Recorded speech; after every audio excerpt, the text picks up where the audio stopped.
अस्सलामुअलैकुम वरहमतुल्लाहि वबरकातुहू। खैर मकदम है दोस्तों, आप सबका आप सबके पसंदीदा चैनल एग्ज़ाम ईजी में फिर से एक बार दोस्तों आप सबका इस्तकबाल है। दोस्तों जैसा कि आप सबको पता है कि 23 सितंबर 2022 को जो एग्ज़ाम हुआ था शिफ्ट 2 में उर्दू पेपर का जो यूजीसी नेट का एग्ज़ाम मुनक़द हुआ था, उसका पार्ट 1 मैंने कुछ दिन पहले 2 दिन पहले जो है एग्ज़ाम इस चैनल पर अपलोड कर दिया है। अगर आपने उस वीडियो को नहीं देखा है तो इस वीडियो को देखने से पहले उस वीडियो को ज़रूर देखें। उसका लिंक डिस्क्रिप्शन में मौजूद है, या फिर इस वीडियो को देखने के बाद भी उसको आप देख सकते हैं। इसी वीडियो के डिस्क्रिप्शन में लिंक मौजूद है। ठीक है दोस्तों, तो देखिए 23 सितंबर 2022 को जो एग्ज़ाम हुआ था उसका मैं पार्ट 2 लेके हाजिर हुआ हूँ। पिछले वाले वीडियो में 50 सवालात को जो है मैंने कराया था, और इस वीडियो में लगभग 22 सवालात को लेके मैं हाजिर हुआ हूँ। इस तरह जो है 70 प्लस सवालात जो है मुकम्मल हो जाएंगे, यानी 70 प्लस सवाल मुकम्मल हो जाएंगे। और उसके बाद जब एग्ज़ाम ख़त्म होगा तो जब 60 सवालात आंसर की आ जाएगी, फाइनल आंसर की आ जाएगी, तब मैं उसके लिए फिर वीडियो बना दूंगा। तो आप सबसे गुजारिश है कि आप सब अगर चैनल पर नए हैं तो चैनल को लाइक, शेयर और अपने दोस्तों तक जो है शेयर कर दें, और सब्सक्राइब करना ना भूलें। ठीक है दोस्तों, सब्सक्राइब आप ज़रूर करें, इसके लिए आप सबका ढेर सारा प्यार। ठीक है दोस्तों, तो देखिए यूजीसी नेट उर्दू मजमून के सवालात व जवाबात 2022 को लेके मैं हाजिर हुआ हूँ इस वीडियो में, और 22 प्लस सवालात होंगे। इसमें जो इक्तबास पूछा गया था उस इक्तबास को भी हम लोग देखेंगे, और लास्ट में और पहले पेज में हम लोग कट ऑफ देखेंगे। प्रीवियस ईयर का जो कट ऑफ है उसको हम लोग देखेंगे कि प्रीवियस ईयर में जनरल में, ईडब्ल्यूएस में और ओबीसी में कितना कट ऑफ गया था, कितने नंबर लाने से जो है जीआरएफ आपका इस बार हो जाएगा, उसको भी मैं बताऊंगा। तो बने रहें वीडियो के लास्ट तक। अगर आप चैनल पर नए हैं फिर एक बार गुजारिश करूंगा कि चैनल को सब्सक्राइब ज़रूर करें। ठीक है दोस्तों, तो देखते हैं बिला ताखिर आगे की वीडियो। देखिए इसको मैं लास्ट में आप सबको बताऊंगा। ये 2021 का कट ऑफ है। आगे देखिए, आगे जो है इसके जो इक्तबास पूछा गया था,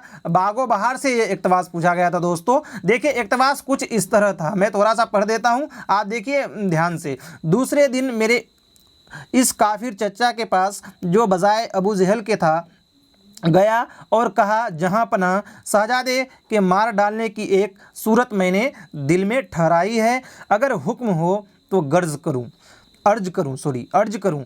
वह कमबख्त खुश होकर बोला, वह क्या तदबीर है? तब मुबारक ने कहा कि उसको मार डालने में सब तरह आपकी बदनामी है, मगर मैं इसे बाहर जंगल में ले जाकर ठिकाने लगाऊं और गाड़ दाब कर चला आऊं। हर गिज कोई मुहर्रम ना होगा कि क्या हुआ। यह बंदिश मुबारक से सुनकर बोला कि बहुत मुबारक, मैं ये चाहता हूँ कि वह सलामत ना रहे, उसका दगदगा मेरे दिल में है। अगर मुझे उस फिक्र से तू छेड़ देगा तो इस खिदमत के अवज कुछ पावेगा। जहाँ तेरा जी चाहे ले जाकर खपा दे और मुझे यह खुशखबरी ला दे। तो ये इक्तबास पूछा गया था दोस्तों। आगे भी आप पढ़ सकते हैं, ये पूरा इक्तबास दिया हुआ है। ये बागो बहार से जो है ये इक्तबास लिया गया है, और इससे 5 सवाल पूछे गए थे। उस 5 सवाल को मैं लेके आया हूं और उसका आंसर भी लेके आया हूं, जैसा कि आप स्क्रीन पर देख रहे होंगे।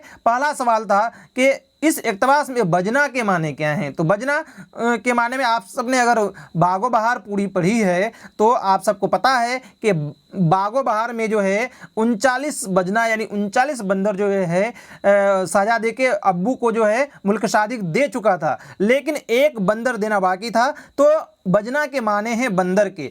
किसी ने कुत्ता लगा दिया है, किसी ने बिल्ली लगा दिया है, तो उसका गलत हो गया है। यहाँ राइट आंसर बंदर होगा, बजना के माने बंदर के हैं। ठीक है दोस्तों, आगे के जो दूसरा सवाल है उसको देखते हैं। आगे का सवाल है कि मुल्क सादिक कौन था। तो मुल्क सादिक बागो बहार में कौन था? जो जिसने भी बागो बहार पढ़ी है, देखिए बागो बहार से एक सवाल हर बार पूछा जाता ही जाता है। तो बागो बहार जो है दोस्तों श्योर टॉपिक है। ठीक है ना, बागो बहार बिल्कुल श्योर टॉपिक है। अगर आप नेट जीआरएफ जैसे एग्जाम की तैयारी करते हैं तो बागो बहार जो दास्तान है मीर अमन देहलवी की, वो पूरा आप जरूर पढ़ें और हर पॉइंट को सही से याद रखें, क्योंकि वहां से सवाल आते ही आते हैं। इस बार लगभग 6 साल से इस बार जो है लगभग 6 से 7 सवाल जो है बागो बहार दास्तान से पूछी गई है। तो दूसरा सवाल था कि मुल्क सादिक जो है कौन था, जिनों का बादशाह या शहजादे का चचा। तो मुल्क सादिक जो है जिनों का बादशाह था। ठीक है दोस्तों, मुल्क सादिक कौन था, जिनों का बादशाह। आगे देखिए तीसरा नंबर जो सवाल है वो इस तरह है कि शहजादे को मारने की क्या तरकीब की गई थी। तो शहजादे को मारने की क्या तरकीब की गई थी, जैसा आप अगर इक़्तिबास में पढ़ेंगे, पूरा इक़्तिबास अगर आप पढ़ेंगे तो आपको मालूम हो जाएगा कि खंजर से मारने की तरकीब जो है उसके चचा को बताई गई थी, जहर देकर मारने की तरकीब बताई गई थी, या जंगल में ले जाकर मारने की तरकीब बताई गई। तो इक़्तिबास आप पढ़ेंगे तो आपको पता चल जाएगा कि जंगल में ले जाकर मारने की तरकीब मुबारक ने उसके चचा को बताया था। ठीक है, यही राइट आंसर हो जाएगा। क्वेश्चन नंबर 4 देखते हैं। सवाल नंबर 4 है कि इस इक़्तिबास में किस दुर्वेश का किस्सा बयान किया गया है। तो इस इक़्तिबास जो बागो बहार का इक़्तिबास था दोस्तों, इस इक़्तिबास में किस दुर्वेश का किस्सा बयान किया गया है। तो ये पहले दुर्वेश, दूसरे दुर्वेश, तीसरे दुर्वेश या फिर चौथा दुर्वेश। तो जो इक़्तिबास ऊपर दिया गया है इसमें चौथे दुर्वेश का किस्सा बयान किया गया है, और चौथा दुर्वेश जो है कहा का था चीन के बादशाह का बेटा था। ये भी सवाल पूछ लिया गया था। ठीक है दोस्तों, कि तीसरा दुर्वेश कहाँ का था। तो ये सारा मैंने पिछले ही वीडियो में बता दिया था। अगर आप उस वीडियो को नहीं देखे हैं तो इस वीडियो को देखने के बाद उस वीडियो को ज़रूर देखें। उस वीडियो में 50 प्लस सवालों को कराया गया है और इसमें 22 प्लस सवालों को कराया गया जाएगा। देखिए लास्ट सवाल, आखिरी सवाल जो पूछा गया था वो ये पूछा गया था कि अबू जहल से किसको तस्बीह दी गई थी। तो अबू जहल से किसको तस्बीह दी गई थी इस इक़्तिबास में, शहजादे के चचा को, मुल्क सादिक को या मुबारक को। तो अबू जहल से जो तस्बीह दी गई थी शहजादे के चाचा को दी गई थी। ठीक है दोस्तों, ये राइट आंसर हो जाएगा। ठीक है दोस्तों, ये 5 क्वेश्चन इस इक़्तिबास से पूछे गए थे। उम्मीद करता हूँ आप सबको वीडियो बहुत पसंद आ रही होगी। अगर वीडियो पसंद आ रही है तो वीडियो को लाइक करना ना भूलें। अगर इस वीडियो में 150 लाइक होता है, 150 अगर लाइक हो जाता है तो मैं इस वीडियो के डिस्क्रिप्शन में इसका पीडीएफ डाल दूंगा, लेकिन 150 प्लस लाइक होने चाहिए। तो आप सबने अगर अभी तक लाइक नहीं किया है तो लाइक कर दें बराए मेहरबानी। अगर 150 प्लस लाइक हो जाता है इस वीडियो में तो मैं इस वीडियो के डिस्क्रिप्शन में पीडीएफ डाल दूंगा, आप पीडीएफ भी पढ़ सकते हैं। और अगर आपने अभी तक एग्जाम इजी चैनल को सब्सक्राइब नहीं किया है तो बराए मेहरबानी सब्सक्राइब ज़रूर करें। देखिए दोस्तों, एक सवाल ये था कि वर्नाकुलर ट्रांसलेटर सोसाइटी किसकी मदद से वजूद में आई थी। तो वर्नाक्यूलर ट्रांसलेटर सोसाइटी जो है किसकी मदद से वजूद में आई थी। तो इसका राइट आंसर जो था वो था फ़याकस बतरूस। ठीक है दोस्तों, फ़याकस बतरूस की जो है मदद से वर्नाकुलर ट्रांसलेटर सोसाइटी वजूद में आई थी। तो यही राइट आंसर होगा। बाकी सब ऑप्शन मुझे याद नहीं था, इस वजह से इसका राइट आंसर फ़याकस बतरूस होगा। चलिए आगे देखते हैं। देखिए फर्स्ट पेपर में आपको पूछ लिया गया था कि सीसी स्टैंड फॉर कॉपीराइट या क्रिएटिव कॉमन्स। तो इसका जो राइट आंसर हो जाएगा दोस्तों सीसी स्टैंड फॉर, सीसी इस तरह पूछ लिया गया था सीसी स्टैंड फॉर, तो इसका राइट आंसर कॉपीराइट नहीं होगा। जिसने भी लगाया गलत लगाया, उसका राइट आंसर हो जाएगा क्रिएटिव कॉमन्स। ठीक है दोस्तों, CC stand for creative Commons. देखिए सीसी आप ईमेल में पढ़े होंगे, ईमेल में जो है सीसी का उपयोग बहुत ज़्यादा होता है, जिसका मतलब होता है कार्बन कॉपी। ठीक है दोस्तों, कार्बन कॉपी होता है, लेकिन कार्बन कॉपी जो है ऑप्शन में था ही नहीं। इस वजह से इसका जो राइट आंसर होगा वो क्रिएटिव कॉमन हो जाएगा। चलिए आगे एक पेपर उनका और सवाल देखते हैं जो एक रीजनिंग था। ठीक है, जैसा कि आप स्क्रीन पर देख पा रहे होंगे कि यही रीजनिंग था। 0, 6, 24, 60, 120, 210 और यहाँ पे क्या होगा 338 होगा, 336, 342 या 310। तो देखिए इसका जो है राइट आंसर जो होगा वो 336 होगा। जिसने भी 336 लगाया है उसका राइट हो जाएगा। देखिए कैसे मैं इसको अच्छी तरह से बता रहा हूँ, आप जो है अच्छी तरह से वीडियो को देखिए और समझने की कोशिश करें। देखिए 0 का क्यूब माइनस 0 क्या होता है दोस्तों, 0 होता है। उसके बाद आप चले जाएं 2 में, 2 का क्यूब जब आप करेंगे 2 का क्यूब माइनस 2 का क्यूब माइनस 2 करेंगे तो 2 का क्यूब 8 होता है, और 8 से जब 2 चले जाएगा तो 6 आ जाएगा। ठीक है दोस्तों, आगे देखिए आप 2 के बाद 3 का क्यूब जब आप करेंगे 3 का क्यूब माइनस 3 तो 3 का क्यूब कितना होता है दोस्तों, 3 तिया 9 होती है 27, तो 27 माइनस 3 बराबर कितना हो जाएगा, 27 माइनस 3 बराबर 24। ठीक है दोस्तों, वैसा ही आ रहा है। अब आप आगे देखिए कि 4 का क्यूब क्या होता है, 4 का क्यूब माइनस 4, 4 का क्यूब होता है 64। ठीक है दोस्तों, तो 64 से जब 4 चले जाएगा तो हो जाएगा 60। और 5 का क्यूब क्या होता है, 5 का क्यूब माइनस 5, तो 5 का क्यूब होता है 125, और 125 से जब 5 जाएगा तो हो जाएगा 120। ठीक है दोस्तों, आगे देखिए आप, आगे क्या कहा है 210, तो 5 का हम लोग निकाल लिए, 6 का देखिए, 6 का क्यूब माइनस 6। ठीक है दोस्तों, तो 6 का क्यूब माइनस 6 क्या होता है, 6 का क्यूब होता है 216, तो 216 से जब 6 चले जाएगा तो क्या हो जाएगा 210। ठीक है, अब आगे का आपको निकालने बोला था, तो 6 के बाद क्या होता है 7, तो 7 का क्यूब माइनस 7। ठीक है दोस्तों, तो 7 का क्यूब होता है 343। क्या होता है दोस्तों, 343 माइनस 7, 343 माइनस 7, तो 343 से जब 7 चले जाएगा तो कितना आएगा दोस्तों 336। ठीक है दोस्तों, और यही आपका राइट आंसर हो जाएगा।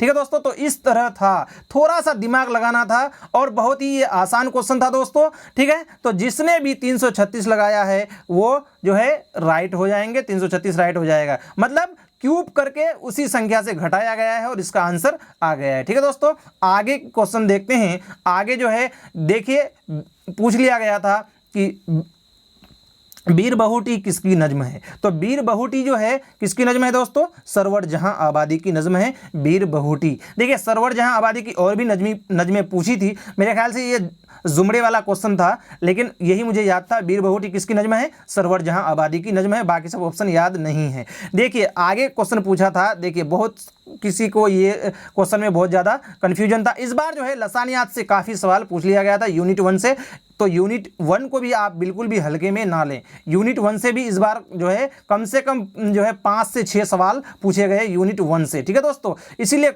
यूनिट 1 को भी हल्के में नहीं लेना है, यूनिट 1 को भी आपको पढ़ना ही पड़ेगा। तो देखिए, मानियात को लसानियात से अलहदा सबसे पहले किसने किया था, तो मानियात को लसानियात से अलहदा सबसे पहले किसने किया था दोस्तों, इसका राइट आंसर जो है वो लेसंग हो जाएगा। ठीक है दोस्तों, तो इसका राइट आंसर जिसने भी लेसंग लगाया है उसका लेसंग राइट हो जाएगा, लेसंग इसका राइट आंसर है। ठीक है, आगे देखते हैं। आगे देखिए आप, जुमरा वाला एक सवाल पूछा था।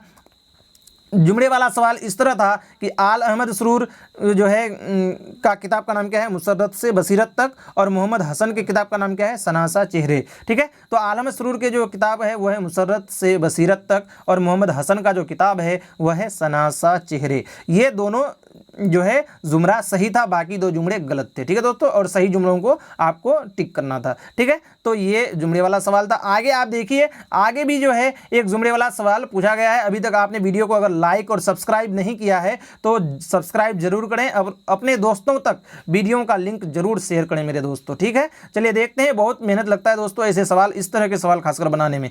ठीक है, इसीलिए जो है मेरा लेट हुआ है कुछ दिन वीडियो बनाने में, उसके लिए मैं माजरत चाहता हूं, लेकिन बहुत ही अच्छी तरह जो है आप लोगों को समझ में आ जाएगी बात जुमड़े वाले। और इस वीडियो को देखने के बाद आप लोग अंदाज़ा लगा सकते हैं कि आप कितना स्कोर कर पा रहे हैं। वैसे अमूमन तो जिसने भी तैयारी किया था वो 80 प्लस जो है सवाल उनके सही हो जाएंगे उर्दू में। बाकी हम उर्दू वालों का थोड़ा सा पेपर 1 कमज़ोर होता है हालांकि, तो इस वजह से थोड़ा भारी लगता है, लेकिन कोई बात नहीं, इस बार भी आप लोगों का रिजल्ट बहुत अच्छा होगा, यही दुआ है अल्लाह तबारक व तआला से। तो देखिए दोस्तों, जुमड़े वाले सवाल जो है इस तरह एक पूछा था कि जीगम डकारता हुआ निकला कछाड़ से, किनका है दोस्तों। देखिए सिलेबस में मिर्ज़ा दबीर का दे के रखा है, मिर्ज़ा दबीर का नहीं है, मिर्ज़ा दबीर का जो है ये नहीं है, बल्कि सिलेबस में गलत करके रखा है दोस्तों। ये मिर्ज़ा दबीर का मरसिया नहीं है, ये मीर अनीस का ही है, तो ये भी क्या हो जाएगा सही। ठीक है, जीगम डकारता हुआ निकला कछाड़ से, ये मीर अनीस का मरसिया है। और दूसरा जो मरसिया का बंद है बहुत ही मशहूर मरसिया है दोस्तों, नमक ख्वान तकल्लुम है फसाहत मेरी, तो नमक ख्वान तकल्लुम है फसाहत मेरी, ये भी मीर अनीस का मरसिया है। ठीक है दोस्तों, तो ये 2 ऑप्शन सही थे। बाकी मीर हसन का भी जो है एक सहरुल बयान का एक शेर पूछ लिया गया था, तो मे भी वो भी जो है हो सकता है, लेकिन इसका फाइनल आंसर की का हम लोग इंतज़ार करेंगे। फाइनल आंसर की जब आएगी तो हम लोग उसको देखेंगे दोस्तों, इसीलिए ये सस्पेंशन में ये सवाल है, लेकिन मेरे ख्याल से यही 2 ऑप्शन सही थे तो मैंने इसे चुना है। ठीक है, आगे देखते हैं। आगे क्या जो सवाल था जुमड़े वाले सवाल था, देखिए ये भी जो है मर्सिया निगारी से पूछा गया था कि मीर ज़मीर, मिर्ज़ा दबीर, मिर्ज़ा फसीह, मीर ज़मीर, मीर खलिक, मिर्ज़ा फसीह, मीर ज़मीर, मीर अनीस या मिर्ज़ा फसीह। तो मेरे दोस्तों मुझे जो लग रहा था कि ये दोनों ऑप्शन सही है, ये दोनों ऑप्शन सही है, क्योंकि मिर्ज़ा दबीर जो है मेरे ख्याल से मीर अनीस के ख़ानदान से नहीं है, ठीक है। बाकी मुझे लग रहा है मिर्ज़ा फसीह भी शायद इनके ख़ानदान से हैं। बाकी इनका फाइनल आंसर की देखने से ही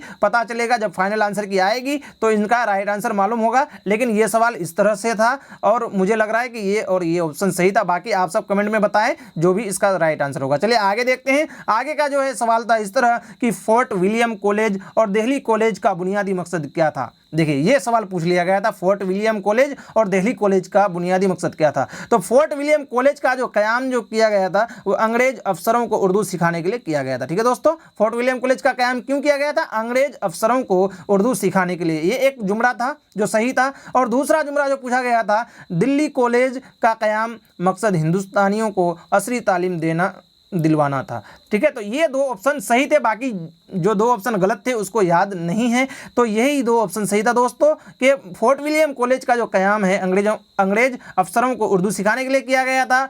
दिल्ली कॉलेज का क़याम का मकसद हिंदुस्तानियों को असली तालीम दिलवाना था। देखिए एक क्वेश्चन ये भी पूछ लिया गया था कि निज़ामी उरूजी की किताब का नाम क्या है, ठीक है। तो निज़ामी उरूजी का जो मशहूर किताब है चहार मकाला, क्या है दोस्तों? चहार मकाला इनकी बहुत ही मशहूर किताब है। जिसने भी चहार मकाला लगाया है उसका बिल्कुल 100% सही हो जाएगा, ठीक है दोस्तों। देखते हैं आगे। देखिए वीडियो को लास्ट तक देखना बिल्कुल भी ना भूलें, क्योंकि लास्ट में मैं बताऊंगा कि इस बार कट ऑफ कितना जाएगा, ठीक है दोस्तों। देखिए आगे देखते हैं। ये जुमरा वाला क्वेश्चन पूछ लिया गया था। देखिए जिसने भी सिलेबस को अच्छी तरह अपने दिमाग में जहन नशी किया है तो उसको बिल्कुल ही मालूम हो जाएगा कि इरफान सिद्दीकी का क्या है, इश्कनामा, शहरयार का इस्म आज़म और कलीम आजिज का वो जो शायरी का सबब हुआ, और जिगर मुराद आबादी का जो शेरी मजमुआ है वह है आतिश गुल। तो ये चारों सही थे। ए बी करके ऑप्शन दिया हुआ था कि ए का 1 या बी का जो है 3 इस तरह करके दिया हुआ था, वो मिलाना था, जुमरे वाला क्वेश्चन था, ठीक है दोस्तों। तो ये सारे सही ऑप्शन दिए गए हैं। आगे देखते हैं। आगे जो जिगर मुराद आबादी का जो बहुत ही मशहूर शेर दिया गया है कि दिल को सुकून रूह को आराम आ गया, दिल को सुकून रूह को आराम आ गया, मौत आ गई कि दोस्त का पैगाम आ गया। और जो इसका अगला मिसरा है कि दिल को ना पूछ मुआरकाए हुस्नो इश्क में, दिल को ना पूछ मुआरकाए हुस्नो इश्क में, क्या जाने गरीब कहाँ काम आ गया। तो ये राइट, यही दो जो है राइट था दोनों शेर। जिसने भी जो है ये वाला लगाया है उसका सही हो जाएगा। देखिए ये दिल को सुकून रूह को आराम आ गया, मौत आ गई कि दोस्त का पैगाम आ गया।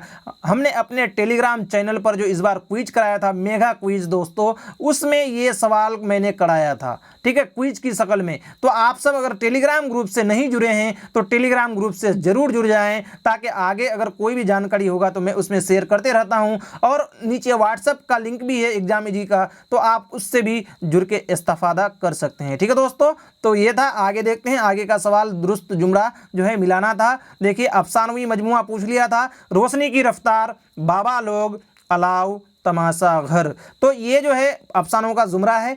टेहरी लकीर, तौबतुल नसूह और खुदा की बस्ती, ये नाविलों का जुमरा है, ठीक है दोस्तों। तो ये दो जुमरे पूछ लिए गए थे और ये दोनों जुमरे दुरुस्त जुमरे थे। बाकी दो जो गलत थे वो याद नहीं है। चलिए जो जिसने भी ये लगाया उसका सही हो गया है। आगे देखते हैं। हिंदुस्तानी लसानियात का खाका किसकी किताब है? तो ये देखिए लसानियात का नाम सुन के आप लोग एहतसाम हुसैन की ओर नहीं गामजन हुए होंगे, लेकिन हिंदुस्तानी लसानियात का खाका जो है एहतसाम हुसैन का किताब है मेरे दोस्तों, ठीक है। तो एहतसाम ये हालांकि जुमरे में पूछा गया था, लेकिन बहुत कोई कन्फ्यूज हो गया था कि हिंदुस्तानी लसानियात का खाका, क्योंकि एहतसाम हुसैन एक नक्काद है, इस वजह से जो है बहुत कोई जो है इसमें कन्फ्यूज हो गया था। तो बहुत किसी का मे भी हो सकता है कि गलत हो गया हो, तो कोई बड़ी बात नहीं है, दूसरा सवाल आपका सही हुआ होगा। हिंदुस्तानी लसानियात का खाका किनका है? एहतसाम हुसैन का। आगे देखिए जुमरे वाला फिर जो है सवाल पूछा गया था, वही आपका सिलेबस से लेकर के निसाब में शामिल जो सफ़रनामे हैं उसी से लेके मुसाफिरान लंदन किसने लिखा है? सर सैयद अहमद खान ने लिखा है। जापान चलो मुजतबा हुसैन ने लिखा है। शिबली नोमानी ने सफ़रनामा रूमो मिस्रो शाम लिखा है और इब्न बतूता के ताक़ुब में इब्न इंसानी लिखा है। देखिए इब्न बतूता, इब्न यहाँ भी है और यहाँ भी है, तो आप इनको इस तरह भी याद रख सकते हैं। इब्न बतूता के ताक़ुब में किन की किताब है दोस्तों? इब्न इंसा की किताब है। तो ये सारे जुमड़े वाले सवाल पूछे गए थे, ये बहुत ही आसान था। चलिए आगे देखते हैं। आगे और एक जुमड़े वाला पूछा गया था कि रुबाई जो है किनकी है? अमजद हैदराबादी रुबाई जो सिन्फ है उसमें महारत रखते हैं। मरसिया मीर अनीस का है, क्योंकि मरसिया मीर अनीस बहुत बड़े मरसिया निगार हैं। और मुसद्दस हाली का है। देखिए मुसद्दस हाली के नाम से जो है इसने किताब भी लिखी है। और आगे देखिए आगे क्या है? वासोख्त मीर तकी मीर को जो है वासोख्त का मौजूद कहा जाता है। मोहम्मद हुसैन आज़ाद ने मीर तकी मीर को वासोख्त का मौजूद कहा है। ठीक है दोस्तों, तो ये सब आपको पता है, ये सारे जो है राइट आंसर थे। बाकी जुमड़े में अलग अलग तरीके से पूछा गया था। आगे देखिए, आगे है कि एक शेर पूछ लिया गया था, मेरे ख्याल से ये शेर अल्लामा इकबाल का है कि मैं कैसे समझता कि तू है कि नहीं है, हरदम मुतग़ीर है खर्द के ख़यालात। मैं कैसे समझता कि तू है कि नहीं है, हरदम मुतग़ीर है खर्द के ख़यालात। इस शेर में शायर किस से मुखातिब है? जिब्राइल अमीन से या खुदा से?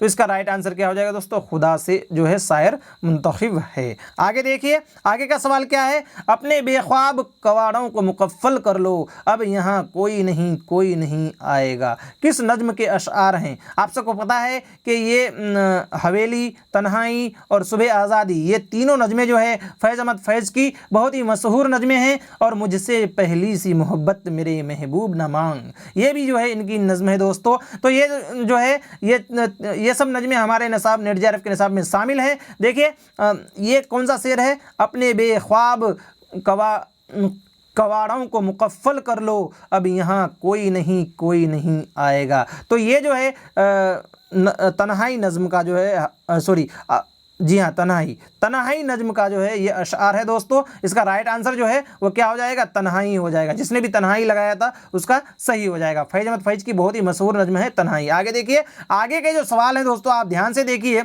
यहाँ पे जो है सरवर जहाँ आबादी की जो है नज़में पूछ ली गई थी। कुछ इस तरह था, आप सबको भी याद होगा मेरे ख्याल से। बेसबाती दुनिया, याद तफली, गंगा, मादरे वतन। देखिए मादरे वतन पूछा गया था। दिल बेकरार सूजा, फ़ज़ाए बरसगाल और बीर बहूटी आगे आपको बता दिया गया था कि किन की नज़म है? सरवर जहाँ आबादी की है। तो ये सारी नज़में देखिए, मादरे वतन तो खासकर आप लोगों को याद है, और दिल बेकरार सूजा, ये सारी जो है नज़में पूछी गई थी। जो है मतलब पूछा गया था कि इसमें से दो जुमड़े सही हैं, उस जुमड़े को तलाश करके आपको जवाब देना था। तो इस तरह से पूछा गया था। ठीक है दोस्तों। और दूसरी जो नज़म है वो है अख्तर सिरानी साहब की। अख्तर सिरानी साहब की जो है ये नज़म का एक जुमरा पूछ लिया गया था। देखिए, एक नौजवान बुत तराश की आरजू, ये पूछा गया था। ए इश्क कहीं ले चल, किनकी नज़म है? अख्तर सिरानी की। और देश से आने वाले बता, वादी गंगा में एक रात, ये तीन नज़में पूछी गई थी दोस्तों। देखिए अख्तर सिरानी सिलेबस में शामिल नहीं है, लेकिन नज़म निगार तो हैं, इस वजह से सवाल पूछ लिया गया है। तो नज़म निगार जितने भी हैं उनको भी आपको पढ़ के जाना ज़रूरी है। सरवर जहाँ आबादी भी सिलेबस में शामिल नहीं है, लेकिन ये दोनों नज़म निगार है दोस्तों, इसीलिए इन दोनों की नज़में जो है पूछ ली गई हैं। तो आपको ये भी याद रखना चाहिए, आगे इम्तहान में काम आएगा। देखिए आगे क्या है? आगे जो है एक मरसिया का बंद पूछ लिया गया था, और उस मरसिए से भी जो है 5 सवाल आए थे। क्या जवानाने खुश अतवार थे सुभान अल्लाह। देखिए इस मरसिया में क्या जवानाने खुश अतवार थे सुभान अल्लाह, क्या रफ़ीक़ाने वफ़ादार थे सुभान अल्लाह। हज़रत हुसैन रज़ियल्लाहु ताला अन्हा के बारे में जो है इस में पूछा गया था कि वो करबला के मैदान में जो है क्या क्या, क्योंकि आपको तो पता ही है कि असल में मरसिया उसी को कहते हैं जिसमें करबला के वाक़ियात को बयान किया जाए, और एक होता है शख्सी मरसिया। तो ये शख्सी नहीं बल्कि हकीकी मरसिया था दोस्तों। चलिए आगे देखते हैं, आगे क्या है? आगे है, आप सबको पूरा वीडियो देख चुके हैं तो लाइक शेयर और सब्सक्राइब कर लेना है। अपने दोस्तों तक जो है लाइक शेयर और सब्सक्राइब करना नहीं भूलना है। और हमने बताया था कि इस वीडियो के आखिर में मैं कट ऑफ बताऊंगा, तो आप लोग वीडियो में अभी बने रहें, अभी नहीं जाना है कहीं। देखिए मैं लास्ट में बता रहा हूं इसके कट ऑफ में इसका बताने वाला हूं कि क्या कट ऑफ जो है जा सकता है इसका इस बार। देखिए इस कट ऑफ के लिए भी ये वीडियो है, इसलिए आप ध्यान से देखें। आगे देखिए पिछले साल का कट ऑफ देखिए क्या गया था। पिछले साल का जो कट ऑफ गया था दोस्तों, वो ये था कि उर्दू में देखिए, आप जैसा कि देख पा रहे होंगे यहाँ उर्दू के सब्जेक्ट्स हैं सारे, और उर्दू में कितने कट ऑफ गए थे ये देखिए। अनरिजर्व यानी यूआर में जो है नेट का जो कट ऑफ गया था दोस्तों वो 198 था, 198 था, और 210 लोग जो है नेट क्वालिफाई हुए थे यूआर में, अनरिजर्व कैटेगरी में। 216 जो है यूआर का जो है पिछले साल का कट ऑफ गया था, और 31 लोग जीआरएफ हुआ था जनरल कैटेगरी में, अनरिजर्व मतलब जनरल, ठीक है दोस्तों। और देखिए आप ईडब्ल्यूएस में कितना गया था दोस्तों, देखिए मैं और इसको थोड़ा बड़ा कर देता हूं ताकि आप लोगों को सही से दिखाए, आप सब सही से इसको देख पाएँ। देखिए ईडब्ल्यूएस कैटेगरी में कितना गया था, जनरल ईडब्ल्यूएस में जो गया था कट ऑफ वो नेट के लिए 182 था, जिसमें से 87 लोग ईडब्ल्यूएस कैटेगरी में नेट हुआ था, और 206 जो है जीआरएफ का कट ऑफ गया था ईडब्ल्यूएस कैटेगरी में, और 15 लोगों का जो है जीआरएफ हुआ था जो है ईडब्ल्यूएस कैटेगरी में, ठीक है दोस्तों। और सबसे ज़्यादा जो कैंडिडेट हैं ओबीसी में, जनरल के बाद ओबीसी जो नेशनल लिस्ट में है दोस्तों, उनका आप देखिए उनका कितना गया था, उनका मैं आपको बता देता हूँ। वो 178 जो है पिछले साल कट ऑफ गया था नेट का, जिसमें से 199 आदमी का जो है नेट क्वालिफाई हुआ था, और पिछले साल का ओबीसी का जो कट ऑफ गया था जीआरएफ का वो 206 गया था, ठीक है मेरे दोस्तों, 206 पिछले साल गया था, और जिनमें से 29 लोगों का जो है जीआरएफ हुआ था ओबीसी में पिछले साल। बाकी आप एससी एसटी का भी यहाँ पे देख सकते हैं, दिया हुआ है, क्योंकि एससी एसटी में कम कैंडिडेट्स होते हैं। तो दोस्तों यही था आज का, और इस बार का जो कट ऑफ जाएगा, आप सबको इंतजार है कि इस बार का कट ऑफ क्या जाने वाला है। तो इस बार का जो कट ऑफ जाएगा दोस्तों, हो सकता है 1% ज़्यादा हो, 1% ज़्यादा हो सकता है, इससे ज़्यादा नहीं होगा, ठीक है दोस्तों। 1% से ज़्यादा कट ऑफ इस बार नहीं जाएगा।